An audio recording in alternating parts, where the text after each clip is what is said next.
ఈ వీడియోలో మీకు హనుమంతుడు లంకకి ఎందుకు వెళ్తారో చెప్తా.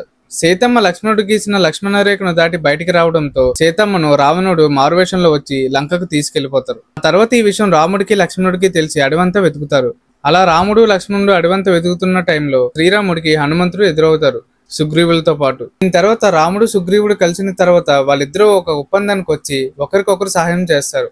ఇచ్చిన మాట ప్రకారం రాముడు సుగ్రీవుడికి హెల్ప్ చేసి వాలిని ఓడిస్తారు. అలాగే సుగ్రీవుడు కూడా సీతమ్మను కనిపెట్టడానికి సహాయం చేస్తారు రాముడికి. అలా సుగ్రీవుడి యొక్క వానర సైన్యంతో 4 దిక్కులకి కొంతమందిని పంపిస్తారు. అలా సుగ్రీవుడి ఆదేశం ప్రకారం హనుమంతుడు, జాంబవంతుడు, అంగదుడు ఇలా కొంతమంది కలిసి దక్షిణ వైపు వెళ్ళమని చెప్తారు. అప్పుడు ఒక గ్రద్ద సహాయం చేయడం వల్ల హనుమంతుడికి సీత లంకలో ఉందని తెలుస్తుంది. కానీ ఆ లంక అనేది సముద్రం దాటి ఉంది.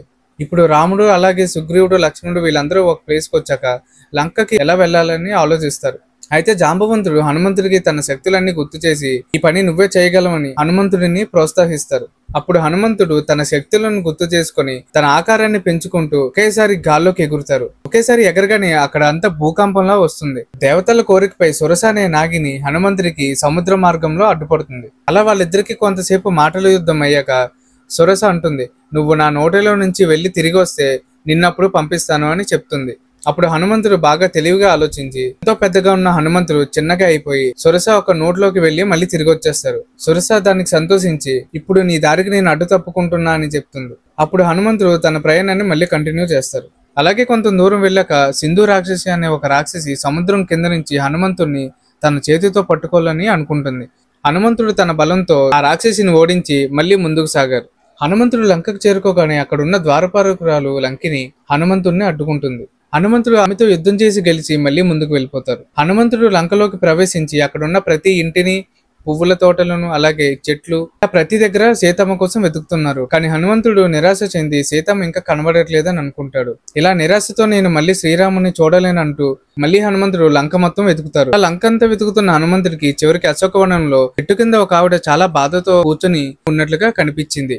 అప్పుడు హనుమంతుడికి ఈవిడే సీతమ్మ అయ్యుండొచ్చని అనిపించి సీతమ్మ ఉన్న చెట్టుపైకి అయితే వెళ్తారు. అలా చెట్టుపై నుంచి సీతమ్మను గమనిస్తూ ఉంటారు హనుమంతుడు. అక్కడ సీతమ్మ తల్లికి కాపలాగా ఉంటున్న రాక్షస స్త్రీలు సీతమ్మకి చెప్తారు, నువ్వు రావణుని పెళ్లి చేసుకోని. కానీ సీతమ్మ మాత్రం శ్రీరాముడి భార్యను నా భర్తగా ఇంకెవరిని ఊహించుకోలేనని చెప్తారు. అప్పుడు సీతమ్మను చూసి హనుమంతుడికి చాలా బాధ వేస్తుంది. ఎలాగైనా ఇప్పుడు సీతమ్మను కలవాలని హనుమంతుడు కోతి రూపంలో మారి శ్రీరామ జపం చేస్తారు. లంకలో శ్రీరామ జపం ఏంటని సీతమ్మ తల్లి ఆశ్చర్యంగా చుట్టూ చూస్తుంది. అప్పుడు హనుమంతుడు కిందకి దూకి సీతమ్మని పరిచయం చేసుకుంటారు. అమ్మ, నేను శ్రీరాముడి దూతను, నా పేరు హనుమంతుడు, నేను మిమ్మల్ని శ్రీరాముడి దగ్గరికి తీసుకెళ్ళడానికి వచ్చాను అని చెప్తారు. కానీ సీతమ్మ మాత్రం నమ్మదు. అయితే అప్పుడు సీతమ్మ అడుగుతుంది, నువ్వు రామదూతవని నేను ఎలా నమ్మాలని. అప్పుడు రాముడు హనుమంతుడికి ఇచ్చిన ఉంగరాన్ని చూపించి ఇది శ్రీరాముల వారు ఇచ్చారని చెప్తారు. అప్పుడు సీతమ్మ తల్లి ఆ ఉంగరాన్ని చూసి ఇది నా రాముడిదే అని కన్నులు పెట్టుకుంటుంది. మీరు బాధపడకండమ్మా, మిమ్మల్ని క్షేమంగా నేను శ్రీరాముడి దగ్గర తీసుకెళ్తానని చెప్తారు. కానీ సీతమ్మ మాత్రం ఆ రావణుడిని ఓడించడానికి శ్రీరాములు మాత్రమే రావాలి, ఆయన వచ్చే వరకు నేను ఇక్కడి నుంచి కదలనని చెప్తారు. హనుమంతుడు ఒరిజినల్ రూపానికి అయితే వస్తారు. వెంటనే అక్కడ ఉన్న రక్షక భటులు చూసి హనుమంతుడిని పట్టుకోవడానికి చూస్తారు. అలా హనుమంతుడి తోకకైతే నిప్పు పెడతారు. ఇప్పుడు హనుమంతుడు ఏం చేశారంటే వెంటనే లంక మొత్తాన్ని కాల్చివేస్తారు. అలా లంక మొత్తాన్ని నిప్పులతో అంటిస్తున్నప్పుడు రావణాసురుడు వాళ్ళ పుత్రులను హనుమంతుడి మీదకి పంపి యుద్ధం చేయమని చెప్తారు. సో హనుమంతుడు మొత్తం లంకను మొత్తం కాల్చేసి హనుమంతుడు వాళ్ళందరినీ మాయ చేసి ఓడిస్తూ తిరిగి శ్రీరాముడి దగ్గరికి అయితే వెళ్ళిపోతారు. హనుమంతుడు శ్రీరాముడి దగ్గరికి వచ్చాక శ్రీరాముడు అడుగుతారు సీతమ్మ తల్లి అక్కడ ఉందా లేదా అని.